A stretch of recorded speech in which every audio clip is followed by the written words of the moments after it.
Hey guys and girls, it's Nathan Birch here from the B.Invested headquarters today. Just reaching out, talking to first home buyers. Should you buy a house to live in? Should you buy an investment property?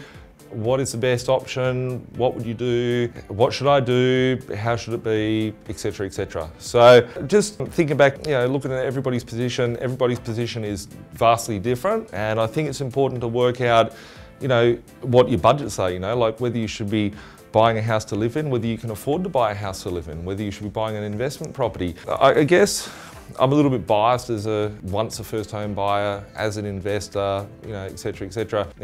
I always looked at property as a vehicle for me to get me to where I was, to where I wanted to be. Until I got my dream home, I didn't care what I had to live in, as long as I'd end up at my dream home, being acreage in Sydney, etc, etc. So as a first home buyer, there's lots of questions you need to be asking yourself. The questions I'd be asking myself if I was buying my first home today is, why am I buying my first home? Is it, do I have children? Do I have a spouse? Those things are important, from like booking the kids into school, having to move the whole family, stability in one child's life, etc. All those things that aren't familiar for me at the moment. With it, is the property going to be my dream home? Could I live in this property that I'm expecting to buy for the next 10, 15, 20 years? Is it going to be a 2-year thing, a 5-year thing, a 10-year thing? Can I actually afford to buy in that area? How far of a compromise would I be making if I was to live in my dream home? Would I be buying a property that I can't even afford to service? I can't afford to pay for the mortgage, can't afford to pay for food, can't afford to pay for travel, school fees, whatever. What's your quality of life going to be after purchasing the property? Do you live at home at the moment, or share accommodation?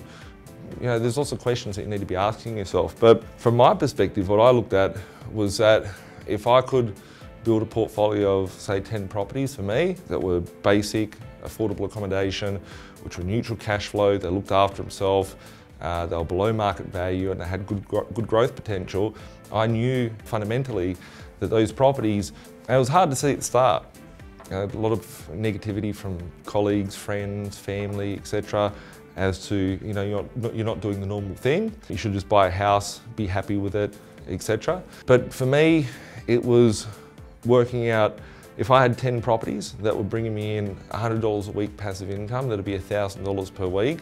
So I knew if I did this in my early 20s, at my later 20s, I could have 50 grand a year coming in, and 50 grand a year extra income would be enough for me to be able to service any sort of dream home that I aspired to own in that period of time, and not taking in fact any capital gains that I could get equity from, or selling off the properties, so on and so forth.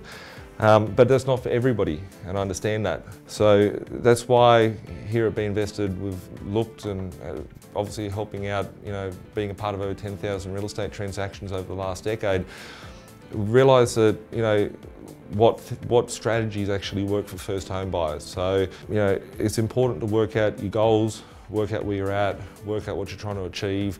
It could be, these are a few different strategies that may work for you. Buying a couple of investment properties and buying your dream home, buying a property to flip it, make some profit, so you've got a bigger capital base to buy your dream home. It might be a matter of being able to buy a bulk deal where you can actually build a dream home cheaper than buying it off market. For example, we've picked up multiple times where we've got first home buyers in for, say, $600,000 to a home of land, where in the estates they're selling for $800,000, so they're saving 200 grand on the way in. It may be a matter of buying a block of land and building a duplex, living in one side and renting out the other side. There's lots and lots of different strategies there for one to be able to consider. It could be a matter of buying a home and getting 2 positive cash flow properties to complement that home, and in those positive cash flow properties will put money in your pocket each week in order to pay for some of your mortgage. There's lots of strategies out there is what I'm trying to say. A lot of people feel overwhelmed, they feel trapped, they feel an inability to be able to get ahead from a first home buyer perspective. And it's probably completely normal. I look at property as, it's like buying a pack of chips and buying a new car or whatever. But yeah, if you do need help from that side, I've got a team from whatever angle you need, whether it be lawyers, finance strategists, acquisition strategists, etc.